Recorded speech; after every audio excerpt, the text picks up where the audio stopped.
उत्तर प्रदेश में 7 चरणों के मतदान हो चुके हैं। 10 मार्च को नतीजे आएंगे।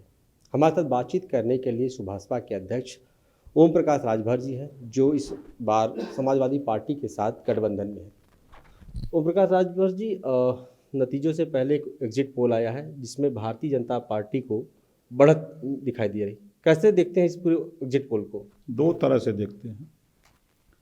एग्जिट पोल को तो पहले हम देखते हैं, जो हमारे देश के प्रधानमंत्री जी ने 15-15 लाख का खाते में भेजने का वादा किया था। एक तो इस तरह देखते हैं। दूसरा, जो एग्जिट पोल दिखाने वाले लोग हैं, यही लोग बंगाल में भी एग्जिट पोल दिखाए कि 2/3 से भारतीय जनता पार्टी की सरकार बन रही है। दिल्ली और राजस्थान में भी 2/3 से भाजपा की सरकार बना रहे थे। हंस रहुआ कि तीनों प्रदेश हार गई। उसी तरह उत्तर प्रदेश में भी जब पहले चरण का चुनाव हुआ तो यही एग्जिट पोल दिखाने वाले लोग पहले चरण में सपा को बढ़त, दूसरे चरण में सपा को, तीसरे चरण में सपा को बढ़त, चौथे चरण में लोग कह रहे थे कि सपा दूसरे नंबर पे है, फिर पाँचवें में सपा दूसरे पहले नंबर पर, छठवें सतवें में पहले नंबर पर। तो फिर एकाएक इनको जो है कौन सी नशा या कौन सा भूत चढ़ गया कि सपा पिछड़ गई। तो ये पूर्ण रूप से ये जो इनका एग्जिट पोल है ये निराधार है। आप देखिएगा जो असली एग्जिट पोल आएगा 10 मार्च को, वो समाजवादी पार्टी पूर्ण बहुमत से सरकार बनाएगी। भाजपा के नेता तो दावा कर रहे हैं कि जो सरकार की उनकी योजनाएं रही हैं, उन योजनाओं पर जनता ने भरोसा जताया और इसी का परिणाम है कि इस तरह से जो एग्जिट पोल भी आ रहे हैं और इसी तरीके का उनका जो एग्जैक्ट पोल जो है जो 10 मार्च को आएगा, वो भी लगभग इसी के हिसाब का रहेगा। तो क्या लगता है कि वाकई में जो आपने गठबंधन किया है समाजवादी पार्टी के साथ, कहीं इसका खामियाजा भुगतना पड़ सकता है? गलत फहमी में है, क्योंकि भारतीय जनता पार्टी को नागपुर में ट्रेनिंग दी जाती है झूठ बोलने की। इन्होंने राशन दिया, मुसलमान को राशन दिया, चमार को राशन दिया, राजभर को राशन दिया, निषाद बिंद को राशन दिया, यादव को। ये तो कौनो वोट नहीं दे रहे हैं इनको, तो इनका तो राशन खत्म। ब्राह्मण राजपूत को राशन मिला नहीं, तो वो काहे को इनको वोट देगा। तो इनका राशन जो खा गया वो ख़त्म कर दिया। और इनका जो बयानबाजी जो आ रही है, देखिए 18 लाख कर्मचारी पुरानी पेंशन की बहाली को लेकर के समाजवादी पार्टी के साथ खड़े। 72,825 शिक्षक भर्ती, वो सब के सब समाजवादी पार्टी के साथ खड़े हैं। 69,000 शिक्षक भर्ती का हो, चाहे 68,500 का शिक्षक भर्ती का मामला हो, ये मामला जो प्रदेश की सरकार आरक्षण, पिछड़े और दलित का आरक्षण लूटा, इसको बचाने के लिए लोग समाजवादी पार्टी के साथ हैं। भारतीय जनता पार्टी ने जो पिछड़ों को छात्रवृत्ति नहीं दिया, पिछड़े समाजवादी पार्टी के साथ हैं। जो इनके आवारा पशु 5 साल में ये रोक नहीं पाए, किसान परेशान है, आम आदमी परेशान है, तो वो लोग समाजवादी पार्टी के साथ हैं। तो एक बेवजह का बयान दे रहे हैं। अब देखिएगा 10 मार्च को गिनती शुरू होगी, तो पहले जो बैलेट पेपर की गिनती होगी तो उसमें देखिएगा रुझान आएगा तो 400 सीट का आएगा। उसी समय ही पगला जाएंगे सर।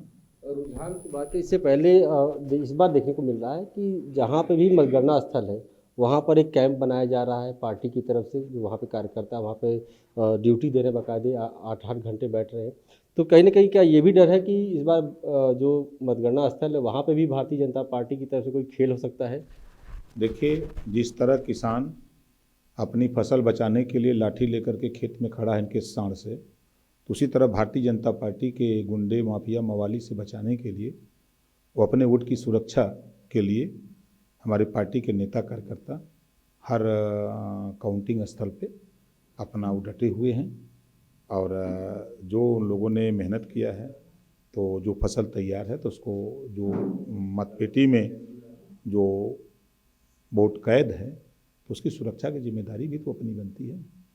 आप अपनी सीट को लेकर कितने आश्वस्त हैं? और आपके जो बेटे हैं वो भी प्रधानमंत्री नरेंद्र मोदी के संसदीय क्षेत्र से लड़ रहे हैं, शिवपुर से, तो कितने दोनों सीटों को लेकर आश्वस्त हैं कि आप और आपके बेटे दोनों लोग इस बार जो है अपनी जीत दर्ज कर रहे हैं? देखिए, उत्तर प्रदेश में समाजवादी पार्टी गठबंधन की लहर चल रही है। महंगाई से, भ्रष्टाचार से, बेरोजगारी से, आरक्षण के घोटाले से, आरक्षण खत्म करने को लेकर के, तमाम मुद्दों से जनता सरकार के बदलाव में है। और जहाँ तक शिवपुर और जहूराबाद की बात है, जहूराबाद में जितना भारतीय जनता पार्टी और बहुजन समाज पार्टी दोनों मिल के चुनाव लड़ रहे हैं, तो दोनों जितना मिला के वोट पाएंगे उतना वोट अकेले हम पाएंगे, उससे ज़्यादा वोट पाएंगे। रही बात शिवपुर की, शिवपुर में भी कम से कम आपको 20 से 25 हज़ार वोट से अरविंद चुनाव जीतेगा। ओम प्रकाश राजभर जी, इस चुनाव में ये देखा गया है कि बीएसपी लगातार वो समाजवादी पार्टी पर अटैकिंग करती रही है और लगातार उनकी जो बयानबाजी रही है बसपा सुप्रीमो मायावती की, वो भी लगातार अखिलेश यादव को घेरने की कोशिश की। तो कहीं ना कहीं ये कहा जाए कि पी टीम की तरह वो काम की है पूरी तरीके से इस पूरे चुनाव में, सातों चरणों में।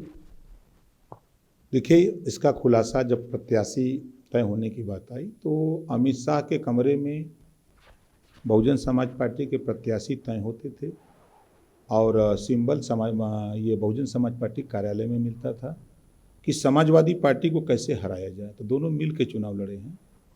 अब हम अगर उदाहरण दें तो बहुजन समाज पार्टी ने बसपा से पहले राजभर कैंडिडेट दिया, फिर ये मैसेज हुआ कि राजभर को मुसलमान वोट नहीं देगा, राजभर को हराना है तो मुसलमान कैंडिडेट दिया जाए। तब फिर इन लोगों ने समाजवादी पार्टी के नेता को पकड़ा और उसको ले गए दिल्ली, तलब कराए, दिल्ली तय हुआ। तो फिर वहाँ सादा फातिमा को इन लोगों ने उम्मीदवार बनाया कि मुसलमान का वोट काट लेंगे तो राजभर हार जाएगा। और राजभर को ये लोग चढ़ा दिए बीजेपी में कि बीजेपी से राजभर लड़ जाएगा तो राजभर कट जाएगा, मुसलमान तो वो हार जाएगा। लेकिन ठीक उल्टा हुआ। तो ये हर सीट पर, बलिया में आप चाहे जहाँ देखिए, बहुजन समाज पार्टी को जिताने के लिए बीजेपी ने डमी कैंडिडेट दिया वहाँ, जबकि वहाँ जिला पंचायत के चुनाव में आपने देखा कि वहाँ बसपा का विधायक भारतीय जनता पार्टी के जिला पंचायत का चुनाव में पैसा बांट रहा था चुनाव जितवाने के लिए। ये क्या है? अगर किसी पार्टी में कोई एमएलए इस तरह की हरकत करे तो पार्टी से निष्कासित हो जाता है, लेकिन बहुजन समाज पार्टी से निष्कासित नहीं हुआ। तो ये अब जो वहाँ से तय हुआ दिल्ली से, उन्हीं को सिंबल मिला है। ये मिल के दोनों चुनाव लड़ रहे हैं। यही वजह है कि बहुजन समाज पार्टी बर्बाद हो रही है। चुनाव के बाद 10 मार्च को नतीजे आएंगे। आप कितने आश्वस्त हैं कि इस बार आप समाजवादी पार्टी से गठबंधन में कितनी सीटें आ रही हैं और इसके बारे में क्या बताएंगे? कि पूर्ण बहुमत की सरकार बनने जा रही है, हम लोग आश्वस्त हैं। और आप देखिएगा 10 मार्च को आपके चैनल पे 12 बजते आपको कन्फर्म हो जाएगा कि समाजवादी पार्टी की सरकार बन रही है। बिल्कुल, ये थे ओम प्रकाश राजभर जी, जिन्होंने साफ तौर पर दावा किया है कि एग्जिट पोल जो भी हो, लेकिन नतीजे जो है वो इनकी और समाजवादी पार्टी गठबंधन की ही आने वाली है। बहरहाल 10 मार्च को नतीजे आने वाले हैं और सभी की नज़र है कि इसी नतीजे जो दावे किए जा रहे सभी पार्टियों की तरफ से, चाहे वो हम बीजेपी की बात करें, चाहे हम समाजवादी पार्टी गठबंधन की बात करें, उन तमाम दावों के बीच ओम प्रकाश राजभर जी ने साफ तौर पर कहा है कि इस बार गठबंधन की ही सरकार बनने वाली है। सहयोगी बाबूलाल के साथ Ashwini Singh, daily insider, Lucknow. UP और देश दुनिया की तमाम ताजा तरीन खबरों के लिए आज ही गूगल प्ले स्टोर से इंस्टॉल करें हमारा तेजी से उभरता न्यूज ऐप डेली इंसाइडर।